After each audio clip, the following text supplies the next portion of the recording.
Bienvenue Stop Invest, la chaîne des tops d'investissement. Ici, on parle essentiellement d'entreprises de qualité. Avons-nous une opportunité d'investissement sur Sixth Street Specialty Lending? C'est la question à laquelle on va essayer de répondre en se basant sur les états financiers de la compagnie. Je rappelle que ceci représente uniquement mon point de vue et non un conseil d'investissement. Et comme d'habitude, je me réserve le droit de me tromper. C'est une demande spéciale d'un abonné Top Premium. Je rappelle que le lien vers le service Top Premium est dans la description de la vidéo. Ici, nous avons affaire à une compagnie financière. Donc, on va regarder premièrement ici stabilité ou croissance des revenus. On a une croissance des revenus. Pourquoi? Si on parle de compagnie financière, comment est-ce qu'elle fait de l'argent? C'est très important ici. Ok? Est-ce que les taux d'intérêt ont un impact positif sur ce business-ci? Ok? Donc, on continue. Après les revenus, vu que c'est une compagnie financière, je vais avoir tendance à regarder ici les marges nettes. D'accord? Ici, on aura à peu près, je cherche à peu près la stabilité. D'accord? Ici, au niveau des marges nettes, on a à peu près aux alentours d'une cinquantaine de pourcents. C'est très, très bien. OK? Ensuite, je vais regarder ici les bénéfices nets en termes de volume. Donc, en termes de volume, ici, malgré la croissance des revenus, d'accord, on a à peu près des bénéfices nets aux alentours, enfin, quand je dis malgré, on a des bénéfices nets aux alentours, sur les 10 dernières années, aux alentours de 118, 119 millions. Sur les 5 dernières années, nous avons à peu près 146. Sur les 3 dernières années, nous avons à peu près 192. Maintenant, l'essentiel de savoir, est-ce que c'est durable? Tous les bénéfices nets qu'on a présentement sont plus élevés que la moyenne ici.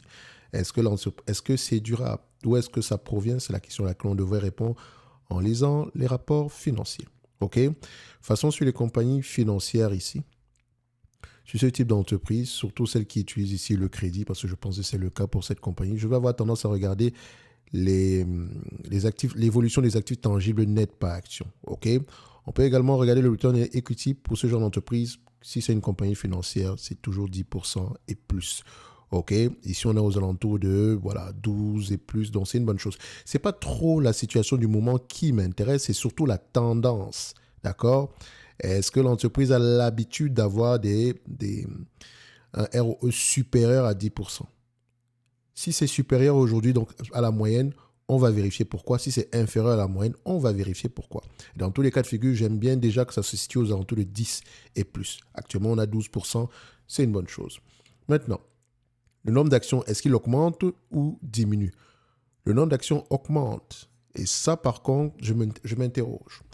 Si nous avons une entreprise qui a des bénéfices nets positifs, si elle fait de l'argent, si c'est une compagnie financière, enfin de type ici prêteur, enfin si elle prête de l'argent ici et se rémunère sur les taux d'intérêt, euh, il y a de grandes chances, en fait on n'a pas besoin d'émettre de nouvelles actions, au contraire elle devrait racheter massivement ces actions.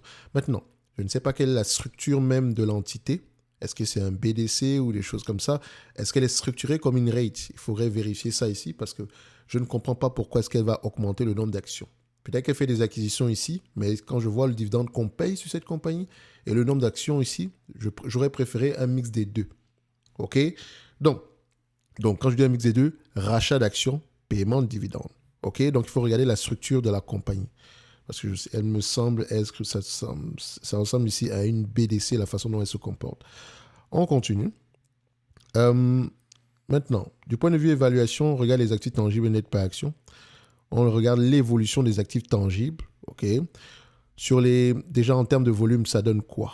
En termes de volume ici, on a à peu près des actifs tangibles qui augmentent année après année. C'est une bonne chose. Donc, sur les 12 derniers mois ici, on a à peu près des actifs tangibles aux alentours de 149 milliards. Enfin, excusez-moi, 1 milliard 490.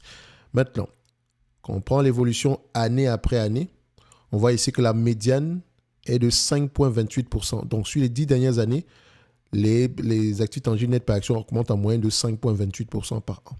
Sur les 5 dernières années, 5,28% également par an. Sur les 3 dernières années, 5,15%. Donc, rappelez-vous qu'on a un ROE supérieur à 10%. Donc, avoir des actifs tangibles nets par action qui augmentent ici de 5%, ça veut dire ici qu'on utilise la majeure partie de ce qu'on gagne ici va directement dans le dividende. En tout cas, on l'utilise pour autre chose. Donc, ça ne rentre pas directement dans les caisses ici. Donc, je constate juste. Pourquoi? Parce que quand je vais prendre les actifs tangibles, le ratio price to tangible book value, parce que comme je vous l'ai dit, il faut l'acheter à un niveau correspondant ici à ces actifs tangibles nets par action. Aujourd'hui, c'est 1,3. Si les actifs tangibles nets par action ont tendance à augmenter de l'ordre ici de 5% en moyenne par an, d'accord, ça va donner quoi? Admettons que je garde cette action pendant 5 ans. 1, 2, 3, 4, 5. Donc, en réalité, je l'ai presque acheté ici à une fois ses actifs tangibles nets. Donc, soit sa valeur, voilà, enfin, je dirais, soit un book value ici équivalent à 1 pour 1. Est-ce que ça veut dire ici que... Donc, ce qui veut dire que je ne surpaye peut-être pas au prix actuel. En moyenne, si le marché paye 1,2 fois les actifs tangibles, moi, j'aime toujours acheter près en dessous ou bien aux alentours de une fois les actifs tangibles, surtout quand ils ont tendance à évoluer ici. Donc, si on prend en considération la croissance moyenne, on pourrait se dire que cette compagnie ici, elle est, disons, correctement évaluée par rapport à ses actifs tangibles. Maintenant, n'oubliez pas qu'elle distribue un gros dividende. Du point de vue dividende ici, nous avons combien? C'est un business qui distribue à peu près aux alentours de 90% de ce qu'elle gagne. Il y a de grandes chances que ce soit une BDC. Elle distribue à peu près 90% de ce qu'elle gagne. Ce qui veut dire qu'il reste à peine 10% ici qui vont servir ici à racheter, à rembourser la dette, d'accord, à faire des acquisitions, ok, fortifier le bilan. Donc maintenant, vous avez bien vu ici que je n'ai pas regardé ici la valeur d'entreprise sur enfin, je peux regarder ici la dette nette sur EBITDA, mais je ne pense pas qu'on aura cette information-là. Parce que quand je vais prendre dette nette sur EBITDA ici, on aura un chiffre qui n'est pas correct. Donc, quelque chose ici de négatif. Il faudrait enfin, on a une erreur, ce qui veut dire qu'on doit plonger dans les bilans. Nous avons une entreprise ici qui peut rapporter par an aux alentours de 119 millions, disons 120 millions. OK? On me demande de payer 1,860 milliard ici, un business qui pourrait me rapporter 120 millions. N'oubliez pas également qu'elle gagne beaucoup plus d'argent sur les dernières années. D'accord? Sur les dernières années, ici, on est à peu près à 192 millions en moyenne. Le dividende ici, quand on regarde, il est aux alentours de 186 millions. OK? Donc, aujourd'hui, on paie un dividende bien plus élevé que la moyenne. C'est-à-dire que si on veut investir sur cette compagnie, que c'est le dividende qui nous intéresse, il faut déjà comprendre pourquoi est-ce qu'on a des revenus très élevés ici et si c'est durable. Moi, je pourrais dire ici que cette compagnie est correctement évaluée. Maintenant, du point de vue dividende, est-ce qu'il est safe? Nous avons des niveaux assez élevés selon moi.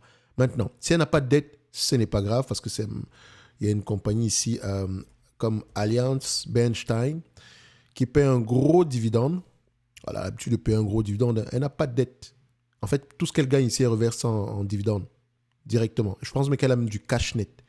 Allianz Bernstein. Donc, elle, par exemple, quand on l'achète, c'est uniquement pour le dividende. D'accord? Si on prend, c'est également par rapport à sa structure. Ici, c'est un LP, donc elle est un peu structurée comme une REIT, si vous voulez. Donc, concernant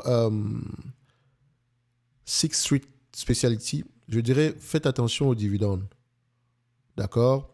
Il est safe, mais tout va dépendre du niveau d'endettement. La maturité de la dette ici. D'accord? Et la stratégie de croissance du management par rapport à ses bénéfices nets là-bas. En tout cas, quand je vois ça, je ne suis pas très à l'aise. Surtout quand les analystes s'attendent à des bénéfices nets de moins en moins élevés, enfin, moins élevés dans le futur. D'accord? Donc, ne soyez pas... Enfin, la personne qui m'a proposé la compagnie en question, il ne faut pas juste regarder le dividende. Et je pense qu'il y a autre chose à regarder derrière ici, notamment le niveau d'endettement. Sinon, pour moi, je dirais ici qu'au prix actuel, l'entreprise est juste correctement évaluée. Le dividende allait être safe, mais nous avons des niveaux très élevés ici. Or, quand on achète une compagnie par rapport au dividende, il faut avant tout se rassurer que ce qu'on reçoit aujourd'hui, on aura tendance à recevoir au moins la même chose sur les années à venir. D'accord? Au moins la même chose. Or, ici, est-ce que c'est le cas? Il faut faire attention. On a un historique de versement de gros dividendes ici, mais n'oubliez pas également que c'est couplé avec un rachat d'actions, avec des émissions de nouvelles actions. Donc, posons-nous également la question si le dividende n'est pas financé par l'émission de nouvelles actions. C'est qu'on a vérifié ici que la moyenne des bénéfices nets ici aux alentours ici de 119 et le max ici on a 192. Nous avons 192 alors qu'elle verse à peu près 180 millions ici en dividendes. Donc, on doit se poser les bonnes questions. D'accord? En tout cas, ce n'est que mon point de vue et non un conseil d'investissement. Comme d'habitude, je me réserve le droit de me tromper. Vous allez retrouver le lien vers le service Top Premium où vous pouvez demander des analyses quantitatives en description de la vidéo ici. Vous avez également le lien vers la Top Newsletter. C'est le même lien. Donc, quand vous arrivez sur cette page, la Top Newsletter où je partage également des analyses sectorielles. Et vous avez le service Top Premium où vous pouvez demander des analyses quantitatives, la watchlist, la communauté privée ainsi que les notes d'analyse sur des compagnies qui, moi, me semblent sous-évaluées. Une note d'analyse, ça ressemble à quoi? À peu près ce qu'on a eu à faire sur Intel. J'en ai partagé plusieurs, Ferrari, etc. Je vous laisse aller voir ça ici. OK?